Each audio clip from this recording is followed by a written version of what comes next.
I've got a confession to make, and some of you probably already figured it out.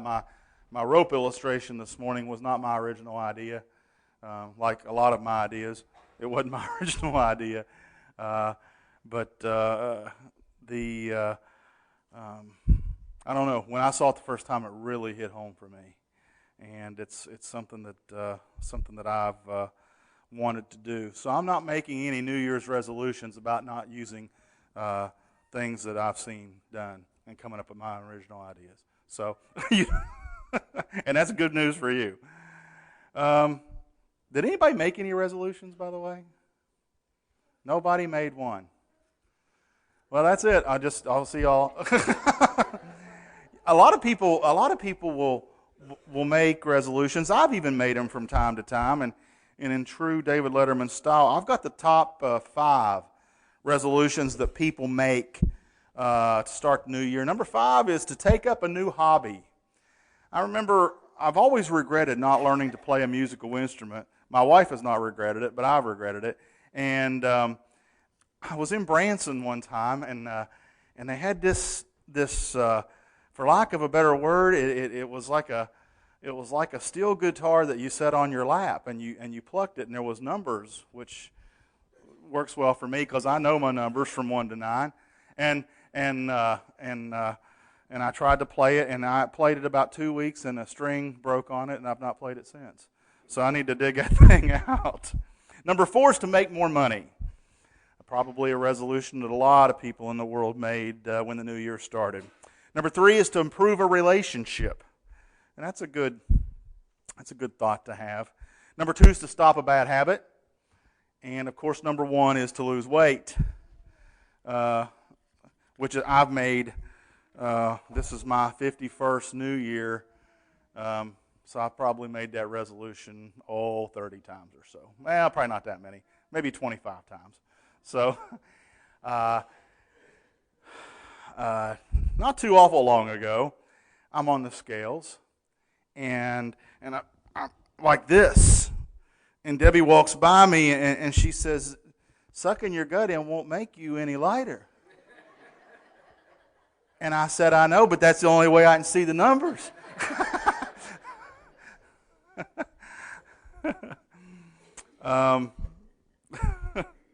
Many times we make resolutions, and then a couple weeks later, they just we get back to our old routine, and they are gone. The gyms are probably full right now. If anybody's been to the gym, I was at a gym once, but I haven't been to one lately, and they're probably full right now. But give it till mid-February, into February, the gyms will be empty again. Is it good to have goals? Is it good to say, I want to do better at this in the coming month or coming year? I've always wondered about that. I don't know if I've ever made a resolution that has stuck because there was a change in the calendar. The resolutions that have stuck in my life have been because of a change of heart and a change of mindset. Simply changing the calendar from December to January is one that hasn't worked out real well for me. But I would propose to you this evening that we as a church family make one resolution, our mutual resolution, and that would be a special resolution from Christ. It's Matthew 28, and every one of you know it. But in 2016, the DeQueen Church resolved to tell the story of Jesus Christ.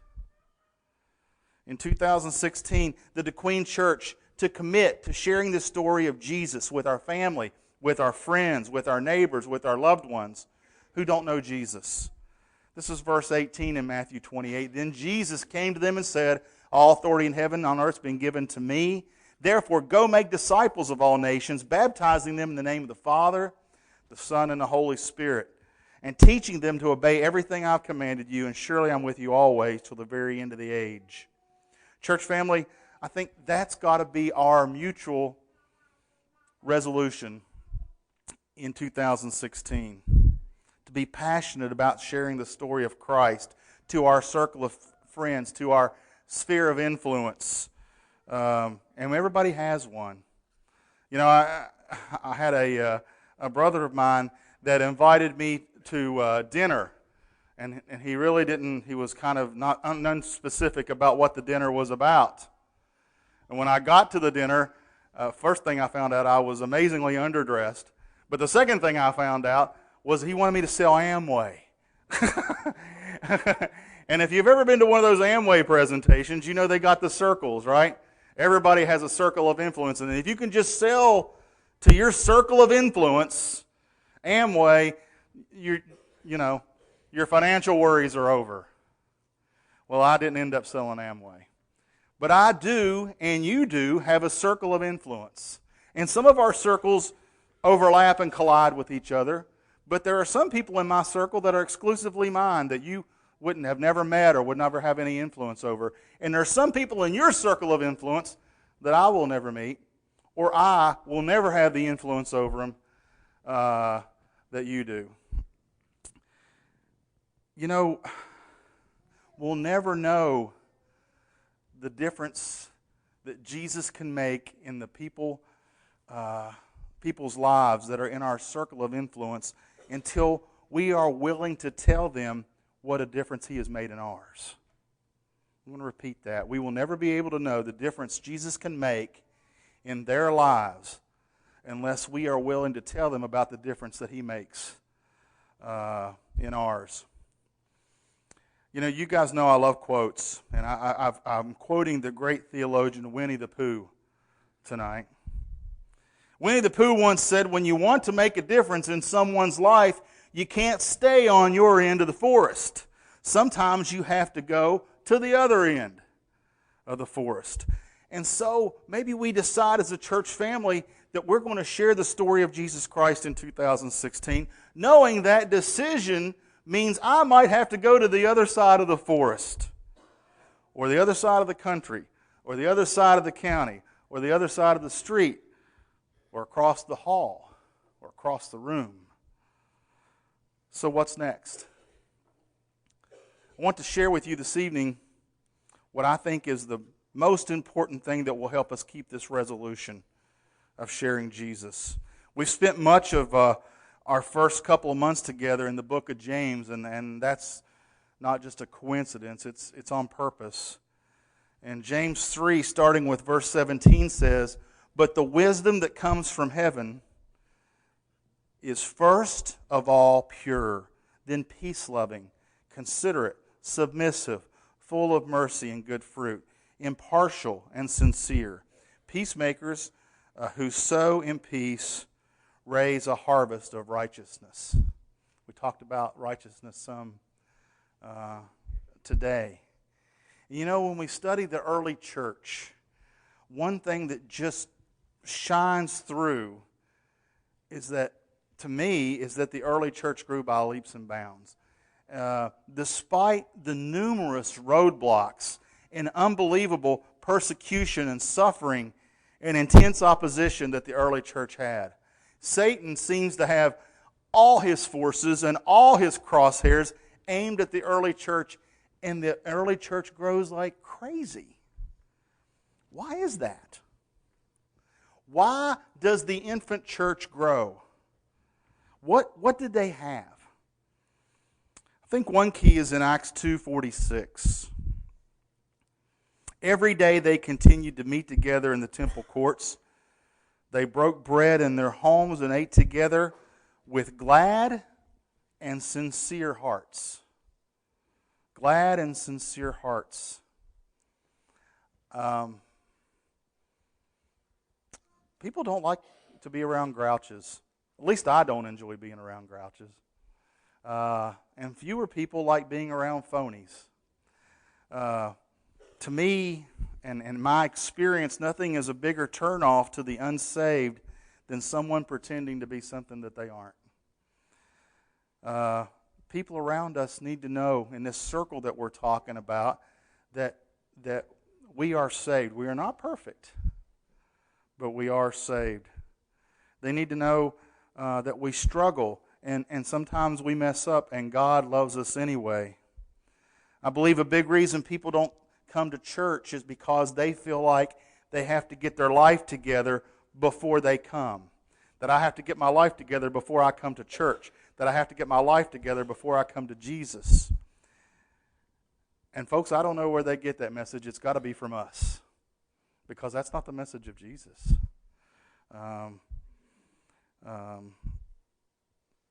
You know, it's almost like having to get well before you go to the doctor, to the physician. And they don't get that from Christ. They have to get that from me. We need to be honest and sincere with people about our triumphs and about our struggles, our strengths and our weaknesses.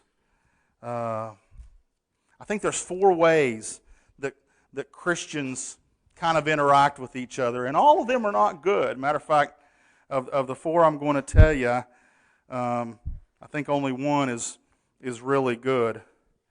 The first one is, I'm okay, you're okay. Everybody puts on their church mask, and they look the other way. Anything so we don't have to share with each other. Share stories, share relationships, that we don't have to get authentic, or we don't have to get real with each other. So things just don't get messy. The second is, I'm okay and you're not okay. And we've all had some experience with that, and I'm not saying that if someone is doing wrong, that it is wrong to point it out. I think just the opposite. But I think, as Jesus pointed out in the Sermon on the Mount, my eyes need to be clear before I do that. I can't have a log sticking out of my eye before I do that. And I ran into people in my life that have acted like, and in my opinion, that they are the givers of salvation, and they play the role of judge and jury. The third approach is, I'm not okay, but you're okay.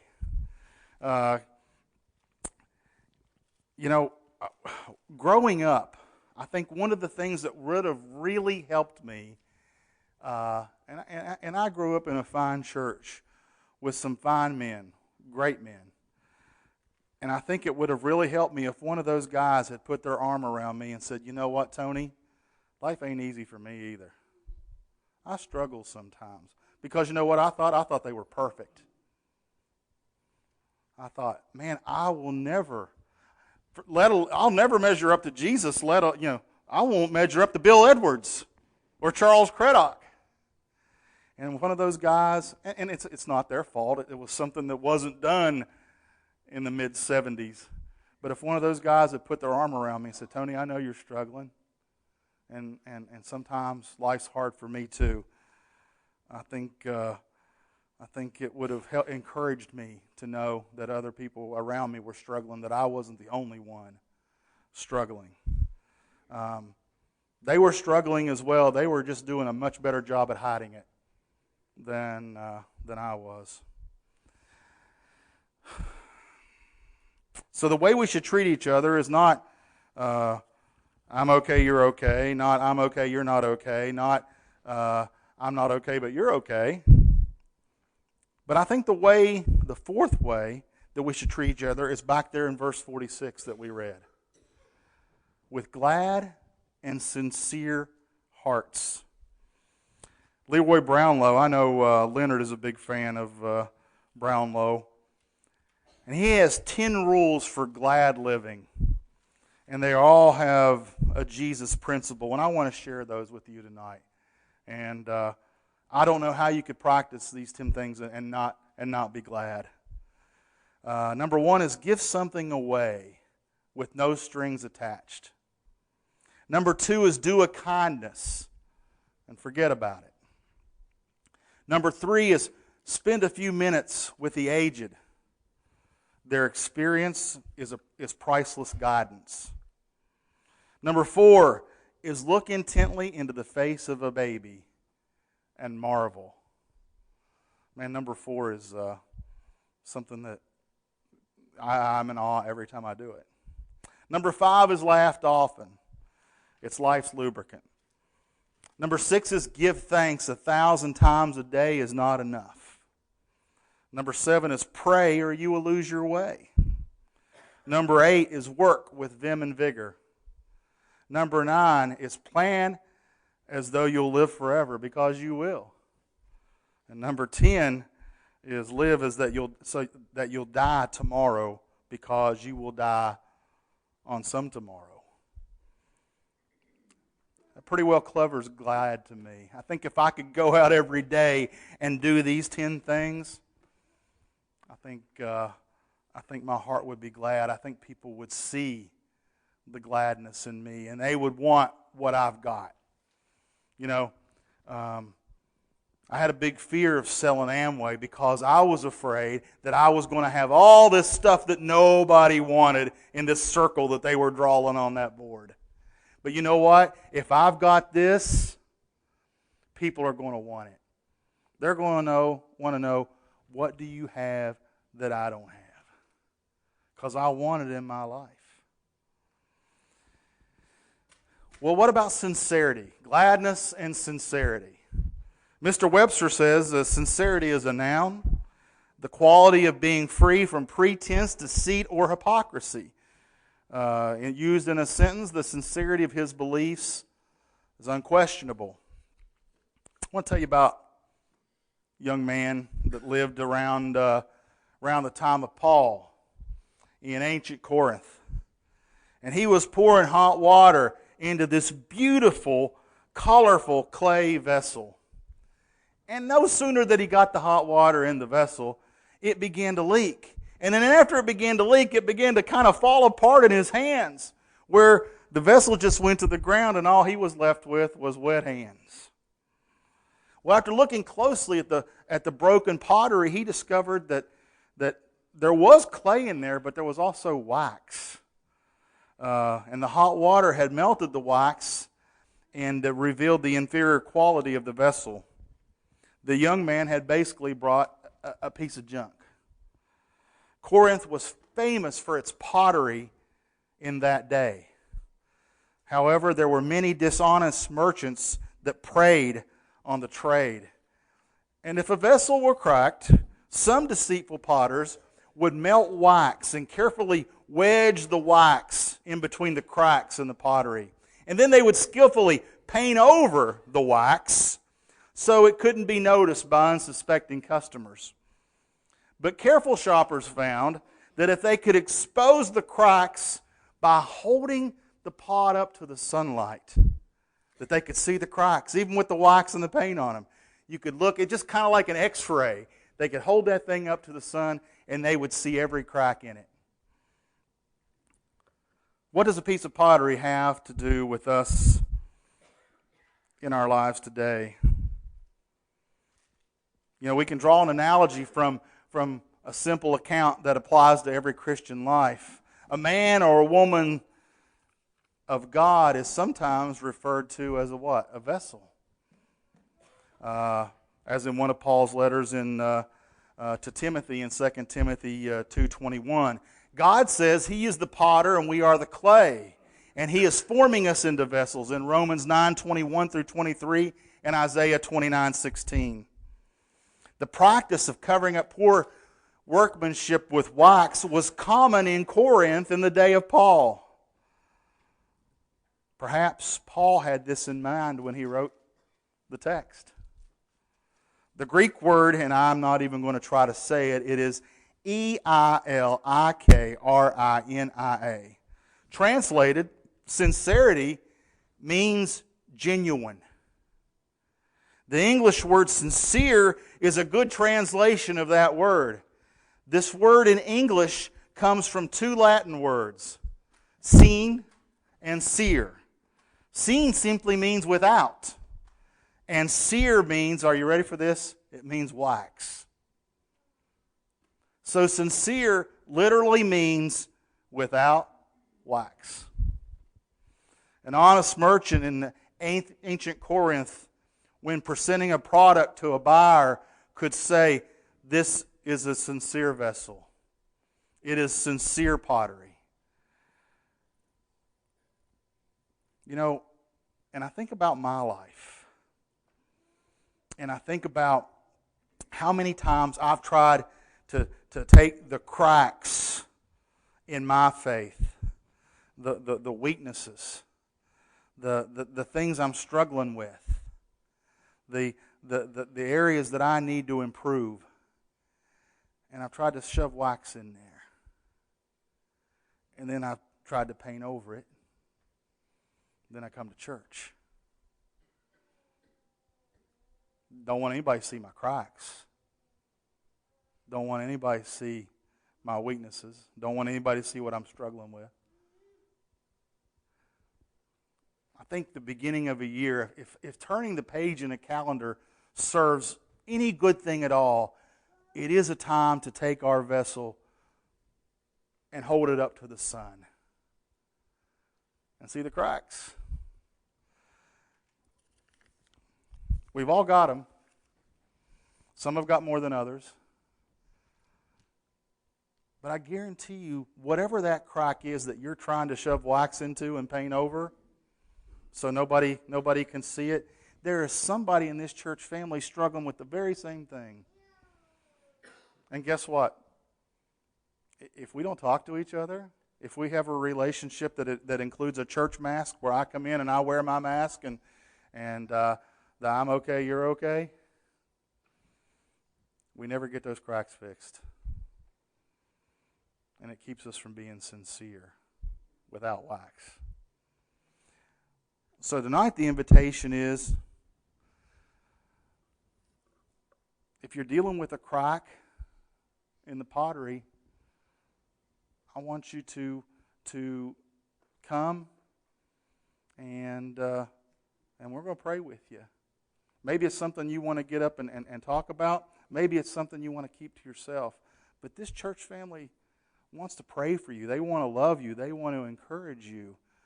But as so often I say, if we don't talk about it, we don't know. So that's the invitation tonight as we start a new year together. Of course, if you are considering putting Jesus Christ on in baptism, would love to assist you with that tonight as we stand and sing.